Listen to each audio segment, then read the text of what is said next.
आपको सबको नमस्कार। पूरे देश भर में कोरोना बहुत तेज़ी से बढ़ रहा है। दिल्ली में भी पिछले कुछ दिनों से, पिछले 10 से 15 दिन में इतनी तेज़ी से कोरोना बढ़ा है। दिल्ली में ये चौथी वेव है। इसके पहले 3 वेव्स दिल्ली के अंदर आ चुकी है और हम सब दिल्ली वासियों ने मिलके उसका बड़े अच्छे से मुकाबला किया और वो ठीक हो गया। अब ये चौथी वेव आई है जो बेहद खतरनाक है, बहुत तेज़ी से बढ़ रहा है। इतना तेज़ी से बढ़ रहा है कि बहुत सारे लोगों की समझ के बाहर है। जैसे कुछ दिन पहले तक, मिड मार्च तक लगभग 200 से भी कम केस प्रतिदिन आने चालू हो गए थे, इतना कम हो गया था। और कल के 24 घंटे की जो रिपोर्ट अभी थोड़ी देर में आज शाम तक पब्लिश होगी, दिल्ली में 10,732 केस पिछले 24 घंटे में आए हैं। 10,732 केस पिछले 24 घंटे में। उसके पिछले 24 घंटे में 7,900 केस आए थे। उसके पिछले 24 घंटे में 8,521 केस आए थे। मतलब आप देखिए कि पिछले 3 दिन के अंदर ही कितनी तेजी से बढ़े हैं। पहले 2 दिन लगभग 8 साढ़े 8 हजार केस थे और कल 24 घंटे में 10,732 केसेस आए। इसके ऊपर स्थिति बेहद चिंताजनक है, इसमें कोई दो राय नहीं है। लेकिन आपकी सरकार पूरी तरह से स्थिति पे नज़र रखे हुए, मैं स्वयं इसके ऊपर नज़र रखे हुए हूँ और जो भी करने की ज़रूरत है हम वो सब कर रहे हैं, सबका सहयोग ले रहे हैं। इस वक्त हम मोटे मोटे तौर पे 3 स्तर पे काम कर रहे हैं। एक है कि किस तरह से कोरोना को फैलने से रोका जाए। इसमें खास तौर से सरकार अकेले बहुत कुछ नहीं कर पाएगी। दिल्ली वासियों को, आपको सबको इसमें सहयोग देना पड़ेगा। आपने पहले भी बहुत सहयोग दिया, हर बार सहयोग दिया। हर बार जब भी वेव आई, दिल्ली के लोगों ने बढ़ चढ़ के सहयोग दिया, किसी और के लिए नहीं। हमें अपने लिए, अपने स्वास्थ्य के लिए, अपने परिवार के लिए बढ़ चढ़ के कोरोना के सभी प्रोटोकॉल्स फॉलो करने पड़ेंगे। अपनी सेहत अपने हाथ है। अगर हम, अपनी सुरक्षा अपने हाथ है। जो 3 चीज़ें बार बार बोलते हैं, मास्क पहन के रखिए, सोशल डिस्टेंसिंग कीजिए और बार बार हाथ धोते रहिए। इसमें एक चीज़ और ऐड कर लो कि घर से तभी बाहर निकलेंगे जब बहुत ज़रूरी होगा। कुछ दिन की बात है, मुझे पूरी उम्मीद है जैसे पिछली 3 वेव चली गई वैसे ये चौथी वेव भी चली जाएगी। तो अभी फ़िलहाल ज़्यादा से ज़्यादा कोशिश करें कि घर पे ही रहें, घर से बाहर तभी निकलें जब बहुत ज़रूरी हो। हम लॉकडाउन नहीं लगाना चाहते, लेकिन कल सरकार को मजबूरीवश कुछ रिस्ट्रिक्शंस के ऑर्डर किए गए हैं। जैसे बसों में अब 50% लोग बैठ सकेंगे, मेट्रो में 50% की ऑक्यूपेंसी हो सकती है, बार्स रेस्टोरेंट्स के अंदर 50% की ऑक्यूपेंसी। इस तरह से कुछ कई सारे रिस्ट्रिक्शंस कल लगाए गए हैं। आप ही के लिए लगाए गए हैं, आप ही की सेहत के लिए, आपकी सुरक्षा के लिए लगाए गए हैं। आपसे अपील है कि उनको सबको अच्छे से फॉलो करें। तो एक तरफ हम कोरोना को रोकने की कोशिश, स्प्रेड को रोकने की कोशिश कर रहे हैं। दूसरी तरफ इतनी तेजी से जब कोरोना के मरीज बढ़ रहे हैं, किसी को कोरोना होता है तो वो फिर या तो होम आइसोलेशन में जाता है और या फिर अस्पताल की तरफ जाता है। हम चाहते हैं, पूरी कोशिश कर रहे हैं और पूरा इंतजाम किया है कि जब कोई अस्पताल में जाए, उसे अस्पताल की ज़रूरत पड़े, इलाज की ज़रूरत पड़े, तो उसे दिल्ली के लोगों को बेस्ट से बेस्ट इलाज मिलना चाहिए। किसी तरह की बेड की कमी नहीं होनी चाहिए, ऑक्सीजन की कमी नहीं होनी चाहिए, वेंटिलेटर की कमी नहीं होनी चाहिए। उसका सारा इंतजाम हम लोग कर रहे हैं। नवंबर के महीने में हम एक पीक देख चुके हैं। नवंबर के महीने में जो पीक आई थी वो 8,500 केसेस की थी। आज हम ऑलरेडी 10,700 केसेस क्रॉस कर चुके हैं। तो ये नवंबर से भी ज़्यादा खतरनाक इस वक्त की पीक है। तो हॉस्पिटल, कल मैं LNJP हॉस्पिटल गया था उसका मुआयना करने के लिए। सभी डॉक्टर्स से, नर्सेज से बात हुई, वहाँ का सारा जायजा लिया।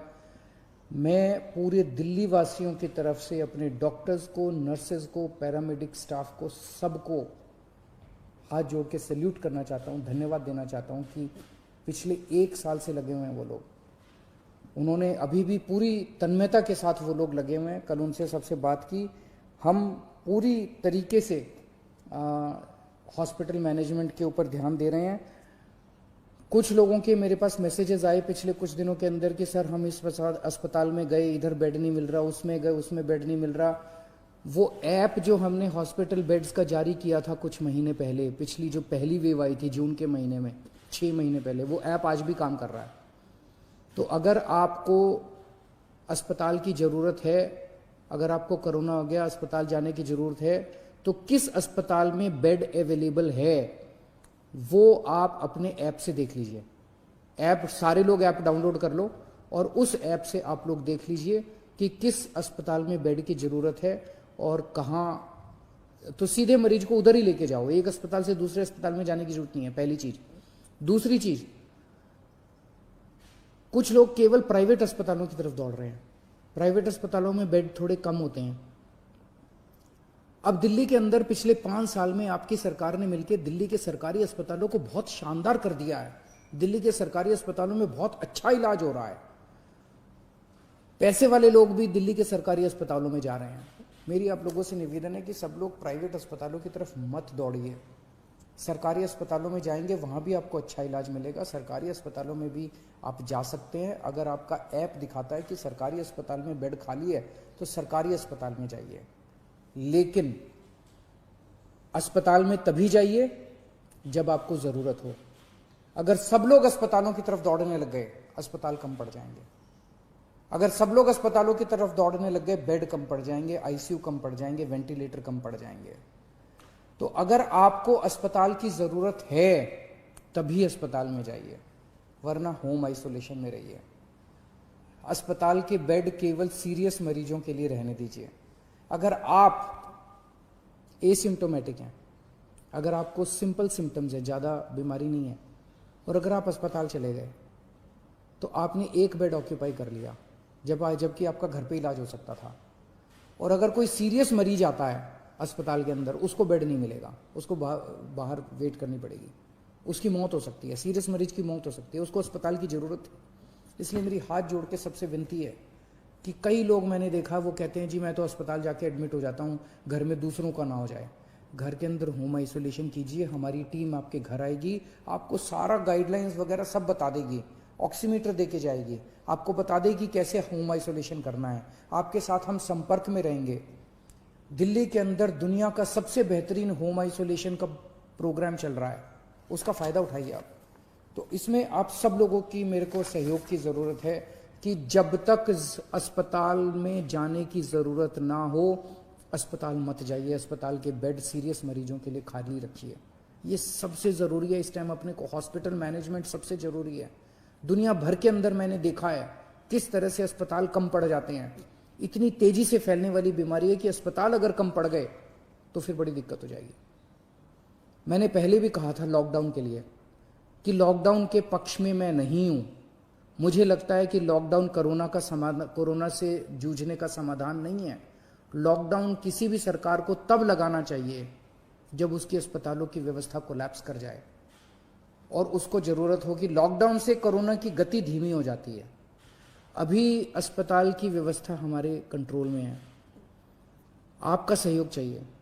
अगर आपका सहयोग मिलता रहा और अस्पताल की व्यवस्था काबू में रही, हमें दिल्ली में लॉकडाउन लगाने की ज़रूरत नहीं पड़ेगी।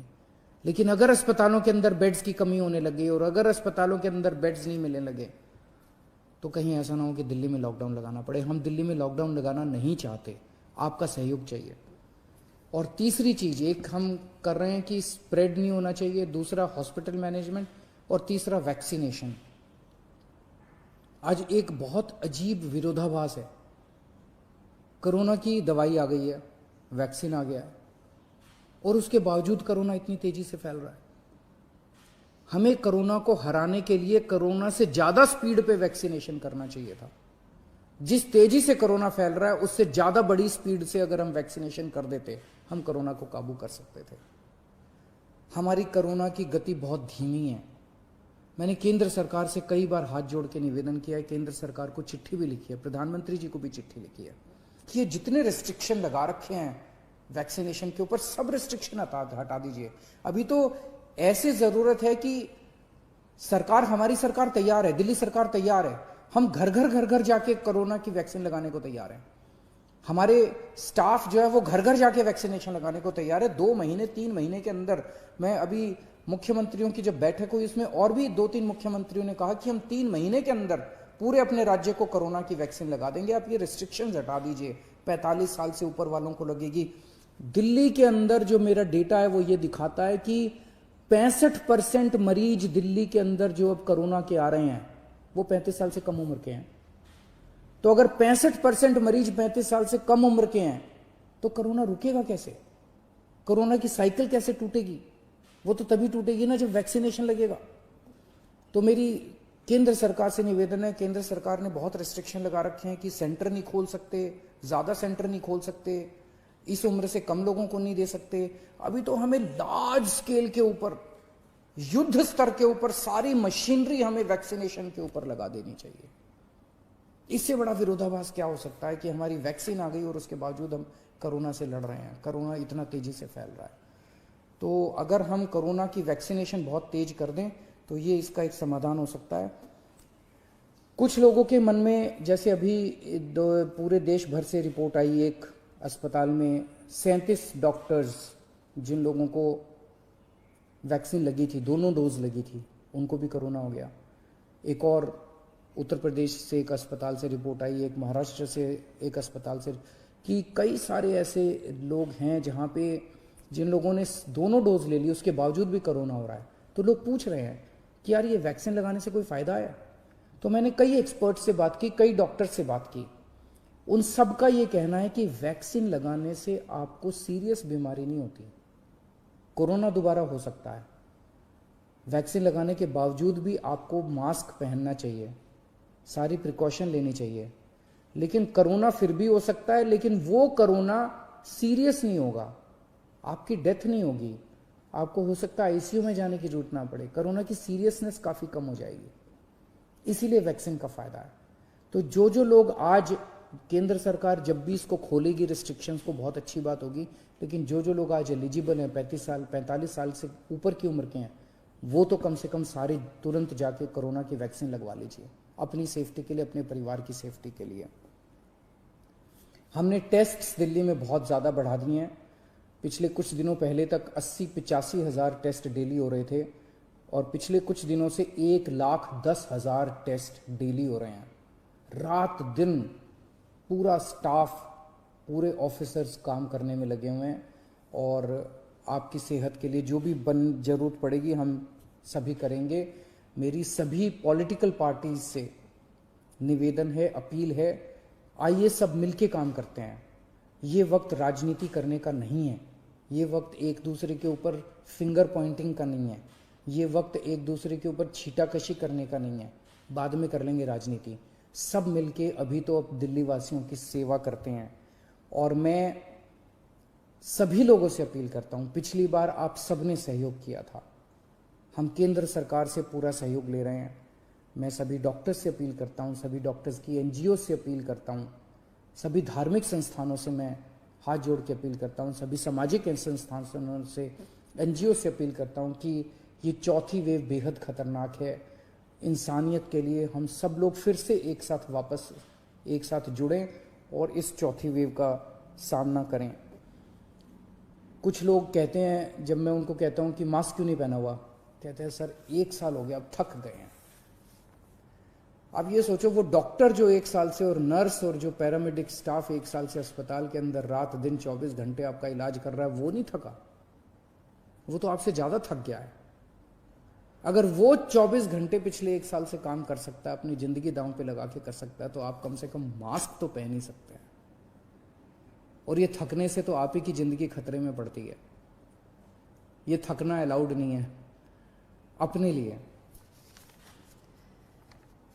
तो मैं फिर से आप सबसे यही अपील करूंगा कि बड़ा कठिन दौर है और सब लोग, मैं समझता हूं कुछ दिन की बात है, कुछ दिन के अंदर, जैसे पिछले 3 पीक दिल्ली वासियों ने जम के इसको ठीक किया था, इस बार भी सब मिलके चौथी पीक का मुकाबला करेंगे। बहुत बहुत शुक्रिया।